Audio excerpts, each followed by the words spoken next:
Bear Grylls, OBE, has become known worldwide as one of the most recognised faces of survival and outdoor adventure. So says the official Bear Grylls website. He does indeed command a large worldwide following, and this took on repercussions of a spiritual nature when he began to become more open concerning his alleged Christian faith. Bear Grylls has over the last few years written or co-authored at least 3 books on Christianity, and has recently been vigorously touring the world speaking about his faith in churches and upon media platforms. But what form of Christianity does Bear Grylls represent?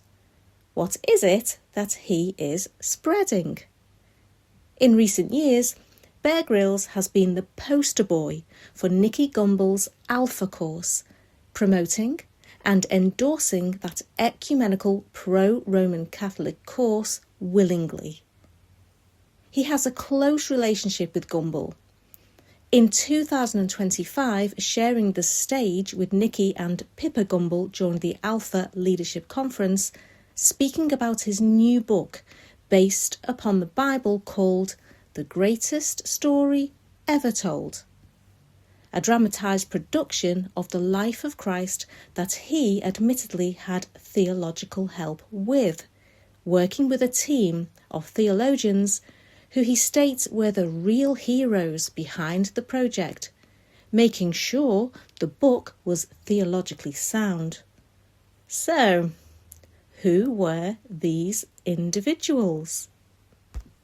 But I had brilliant theologians and guides around me, and it was one of the first things I did was bring in a team there, and part of them were from The Chosen in America, this TV show. And Bear Grylls enlisted the help from theologians behind the series The Chosen, a show that had an ecumenical advisory panel including a Catholic influence.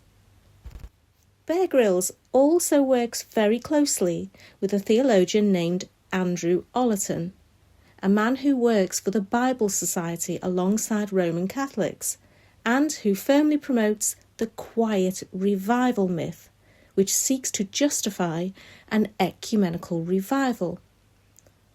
What's going on here? And why are so many people endorsing and promoting Bear's new book about the Gospels?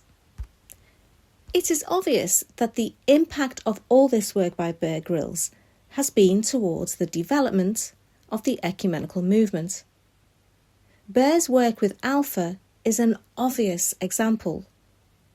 But when we examine a book he wrote in 2019 titled Soul Fuel, we see a deeper and darker element concerning the dung which Bear Grylls is spreading.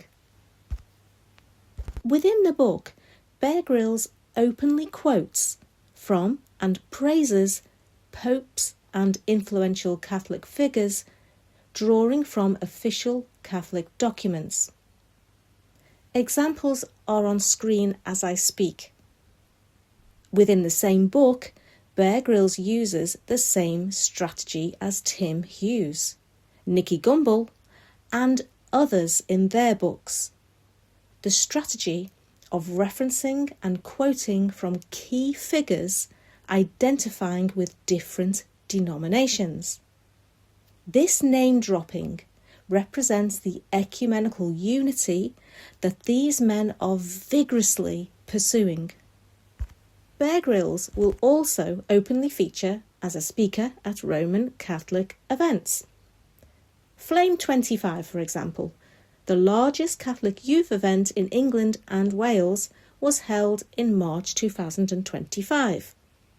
Bear Grylls was the main attraction as a speaker at this event, sharing proceedings with Catholic guests and speakers. Why would the Catholic Church discern it to be a safe option to promote Bear Grylls to their younger generation and to guide Catholic youth to look to him? Many ecumenical evangelicals have also appeared at the Flame Youth event in years past, including Tim Hughes, Mike Pilavachi, Governor B, and Matt Redman. Bear in mind that the wicked worship of the Roman Catholic Eucharistic Christ occurs at this event. Bear Grylls feels at home here and, like his colleague Andrew Ollerton, is promoting Roman Catholicism as a true church in a devilish ecumenical revival. So, we see that the rise of Bear Grylls as a Christian motivational speaker ties in with the myth of the quiet revival and the spread of apostate ecumenical Christianity. And, like other ecumenical leaders, Bear Grylls uses a host of corrupt modern Bible versions to cause doctrinal confusion and uncertainty, key factors in establishing a Back to Rome movement. The elevation of Bear Grylls and his new book is part of the accelerated drive to create an ecumenical church involving the Roman Catholic system. Do not buy into this satanic project. As always, let me know your thoughts in the comments.